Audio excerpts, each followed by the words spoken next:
Heidi ho! How are you all? I hope you're all well. I thought I'd take a moment to record a bit of a mini lecture, I suppose, about writing a literature review, which is something you'll need to do for HSP 404. I'm not going to go through a huge amount of detail about this stuff because there's quite a lot of information online about it, but I just wanted to give you a general sketch of what's involved, how you do it, all of that sort of thing. One of the best ways to think through what it is to think about what it is not. And it's definitely not an annotated bibliography, which is where you have a specific source and then you have a description of that source. Okay? It's not a list of sources, which is a reference list, right? It's also not a book review, which is where you're actually looking at the book and critiquing it in terms of what it's covering, what it's not covering, all of those types of things. And it's definitely usually not an academic research paper or a journal article. Having said that, some people do write literature reviews as journal articles and get them published. So this is definitely what it's not, I suppose. What is it? It's very much central to academic work. It's involved in all research projects. If you go on to do higher study, you'll do some sort of literature review in that process. It is a review of the literature, particularly published literature, and it's usually related to a certain research question. It is both a process and a piece of work. It involves an actual search of the literature, and then it involves a written review of all of that work that you find. And it's much focused around a critical evaluation of the documents and a critical analysis of what's going on in those documents. So it's not just a description of what has been said, it involves summary and synthesis. This means you reorganize and reshuffle that knowledge into a new piece of work and bring it together. It's a new interpretation of old research, a trace progression of research where you're looking at different themes or even sometimes in chronological order, and evaluating the sources in terms of what's most relevant for your particular purpose. And of course, it's always related to a specific purpose as well. So it provides a comprehensive overview and a systematic discussion of a state of knowledge. So basically, you sort of become a mini expert on the knowledge out there about that topic. What's been said, who are the major authors in that field? Because often you'll find that if you find one source from that author, there'll be a whole bunch of other ones that are similar and related to that specific area. What are the major theories and arguments? What are the questions that have been asked? Because typically when you're writing a literature review, you want to say, this is what's been done. This is the gap in knowledge that exists. This is what hasn't been done, and that's what I am going to do, if that makes sense.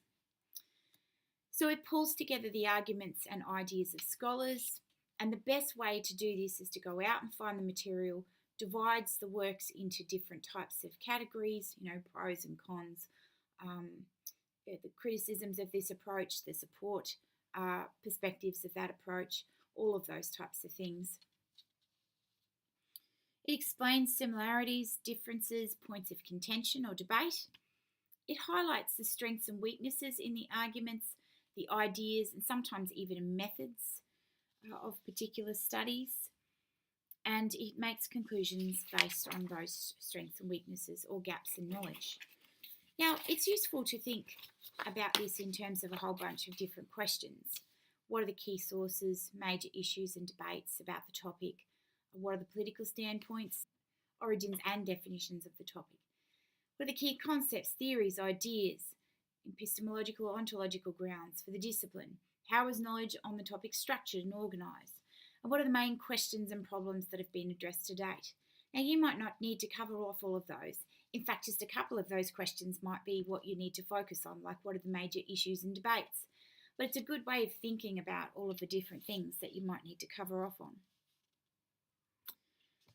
So you have to contextualise it.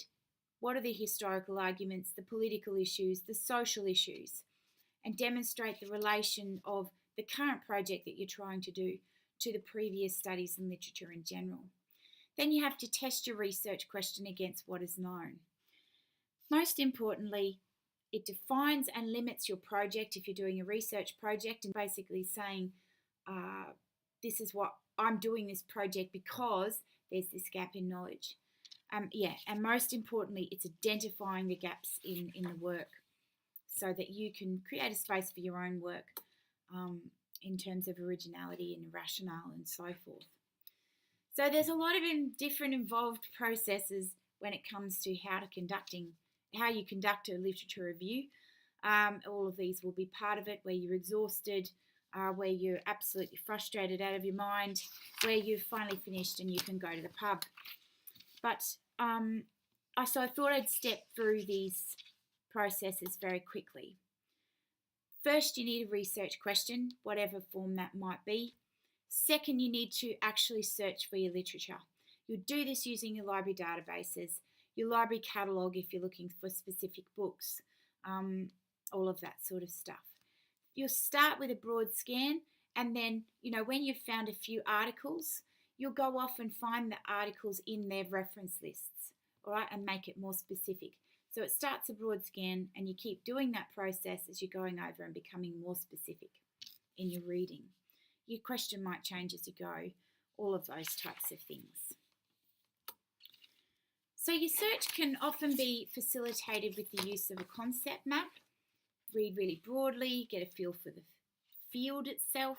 What are the key concerns, issues, themes in the work that you're looking at? And then that'll help develop your understanding and refine your ideas and establish your own perspective, looking at the extent of the research, current understandings around it, and your overall conclusions. Try and link it to the research question. If there are things there that you're reading that don't link to the question, you probably don't need them. After you've done your broad scan and your reading, you do more specific reading in terms of your questions. Have you got too much research? Then you need to narrow it down. If you've got too little research, then you need to broaden your search terms and try and find other material that you can use. Look for common groupings and themes in the work as you go. And a great way of doing that, again, as I said before, is the concept map, where you're mapping through and you've got your idea in the middle, your core theme off to the side, and then your branches off that are all your research literature which supports that theme or idea. Okay?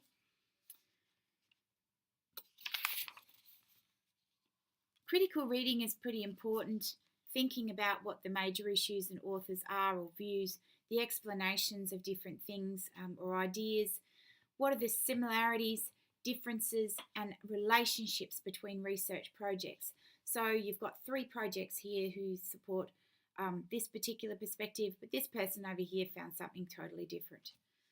And of course, that's your evidence. So keeping that research in mind and going through that evidence is really important.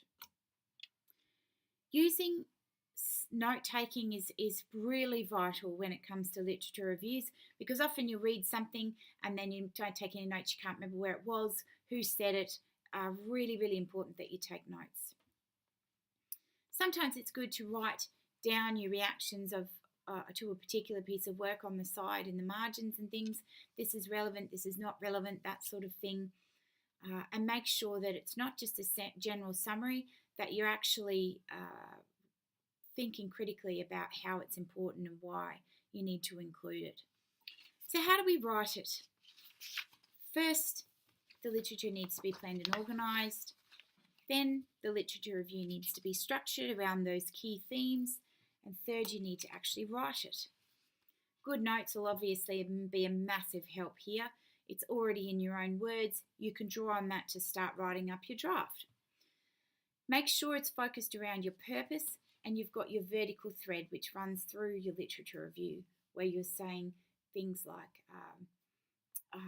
although this is a hotly debated topic, it's very clear that the main way that we can help to counteract terrorism is to look at community approaches where we're engaging with communities so that they can keep us informed. So if that's your argument, then that's your vertical thread that needs to go all the way through your work. Common ways to theme your structure, questions, methods, theories, results, depending on what it is. Make sure that you use a good argument, and I'm going to put up another little lecture about that, and that your arguments are supported by evidence, and that you've got different opinions explained and discussed in your work. Writing and language is absolutely vital. Making sure that you've got that really good structure, introduction, your body of your lit review with your different subsections, and then your conclusion, obviously. But it's a critical examination, not a list or summary. If you describe what's in the research, it's not going to give you your vertical thread which runs through your document. So you're going to get feedback like, this is descriptive rather than analytical. It's descriptive rather than critical. So use critical language. Now, critical is there's a certain way to do this.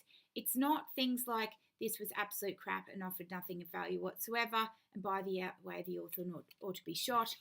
But it's more about saying things like, the lack of nuance in the theoretical perspective used means the author doesn't investigate pertinent questions, or the inconsistent sampling methods adopted create potential problems with validity. Whatever it might be. Use things like Ball suggests, Smith talks about, according to Dwyer, not how you think or feel, right? Because that's considered to be opinionative language. Similarly, also use words like additionally, again, similarly to such and such. However, conversely, on the other hand, nonetheless, look at those academic phrasings, and that will help with the type of writing that you need to do. And it's a bit of a balancing act. You need to be able to be fair.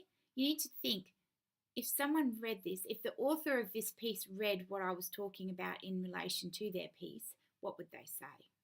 Are they going to be really pissed off at you?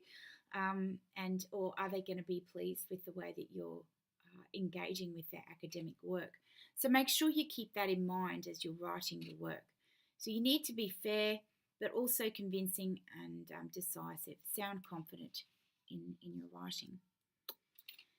So your study area will probably be a total mess, and you'll probably be stressed to the max. But you can enjoy it to some extent, particularly if you're a massive nerd like me, and you'll get a lot out of it in the long run. I hope that was really helpful, and that's it for now. I'll chat with you all soon. Bye.